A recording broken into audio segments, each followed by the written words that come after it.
Dear friends, আশা করি সবাই ভালো আছেন। ফ্রেন্ডস, অনেকগুলো গাড়ি রয়েছে যে গাড়িগুলো স্টার্ট করার জন্য কোনো চাবি থাকে না, একটি স্টার্ট বাটন থাকে।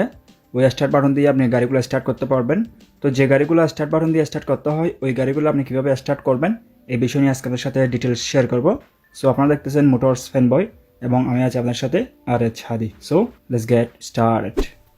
ডিয়ার ফ্রেন্ডস, এই গাড়িটি হচ্ছে টয়োটা রেঞ্জ ক্রুজার প্রাডো। তো এই গাড়িটি স্টার্ট করার জন্য কোনো চাবি নেই। এই গাড়িটি স্টার্ট করার জন্য একটি স্টার্ট বাটন রয়েছে। এই স্টার্ট বাটনটির সাহায্যে আপনি গাড়িটি খুব সহজে স্টার্ট করতে পারবেন। তো এই ধরনের অনেকগুলো গাড়ি রয়েছে যে গাড়িগুলোতে স্টার্ট করার জন্য একটি স্টার্ট বাটন থাকে। তো ওই ধরনের গাড়িগুলো আপনি ঠিক এই গাড়ি নিয়ে খুব সহজে স্টার্ট করতে পারবেন। তো যে গাড়িগুলো স্টার্ট বাটন দিয়ে স্টার্ট করতে হয় ওই গাড়িগুলো স্টার্ট করার আগে একটা বিষয় লক্ষ্য রাখবেন। ওই গাড়িগুলোতে একটি রিমোট থাকে। আপনি যখন গাড়িটি স্টার্ট করবেন, স্টার্ট করার সময় ওই রিমোটটি আপনার সাথে থাকতে হবে অথবা গাড়িতে থাকতে হবে। রিমোটটি যদি একটু দূরে থাকে সেক্ষেত্রে কিন্তু আপনি গাড়ি স্টার্ট করতে পারবেন না। তো বিষয়টা আপনারা লক্ষ্য রাখবেন। তো আপনি এই গাড়ি কীভাবে স্টার্ট করবেন, স্টার্ট করে কীভাবে গাড়ি চালাবেন বিষয়টা আপনারা লক্ষ্য করুন। তো সেক্ষেত্রে এই গাড়িতে আপনি স্টার্ট করবেন এই বাটনটির মাধ্যমে। তো অনেকগুলো প্রায়োরিটিতে আছে চাবি দিয়ে স্টার্ট করতে হয়।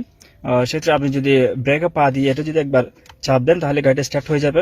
আর আপনি যদি ব্রেকে পা না দিয়ে যদি এটা চাপ দেন, এই যে একবার চাপ দিলাম। তো এখন আপনি যদি মোবাইলে চার্জ করেন অথবা আপনি এফএম শুনেন তাহলে আপনি শুনতে পারবেন বা মোবাইলে চার্জ দিতে পারবেন। এরপর আরেকবার চাপ দিলে এই যে এখন কিন্তু ড্যাশবোর্ডে পাওয়ার চলে আসছে।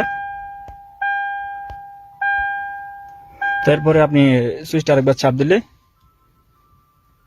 এই যে সবকিছু বন্ধ হয়ে গেছে। আর আপনি যদি ব্রেকে পা দেন, এরকম আমি ব্রেকে পা দিচ্ছি, যে ব্রেকে পা দিলাম, এই যে ব্রেকে পা দেওয়ার সাথে সাথে কিন্তু কি এখানে গ্রিন লাইট শো করতেছে। তো এখন যদি আপনি এটা চাপ দেন গাড়ি স্টার্ট হয়ে যাবে। এই যে গাড়ি স্টার্ট হয়ে গেছে। তো এরপরে আপনি যদি আরেকটা চাপ দেন গাড়ি স্টার্ট বন্ধ হয়ে যাবে। এই যে গাড়ি স্টার্ট বন্ধ হয়ে গেছে। ডিয়ার ফ্রেন্ডস, আশা করি আপনারা বুঝতে পারছেন যে গাড়িগুলো স্টার্ট বাটন দিয়ে স্টার্ট করতে হয় ওই গাড়িগুলো আপনি কীভাবে স্টার্ট করবেন। তো যে গাড়িগুলো স্টার্ট বাটন দিয়ে স্টার্ট করতে হয় ওই গাড়িগুলো স্টার্ট করার আগে প্রথমে আপনি ব্রেকে পা দিবেন। এরপরে যখন আপনি স্টার্ট বাটনটি চাপ দিবেন খুব সহজে আপনি গাড়িটি স্টার্ট করতে পারবেন।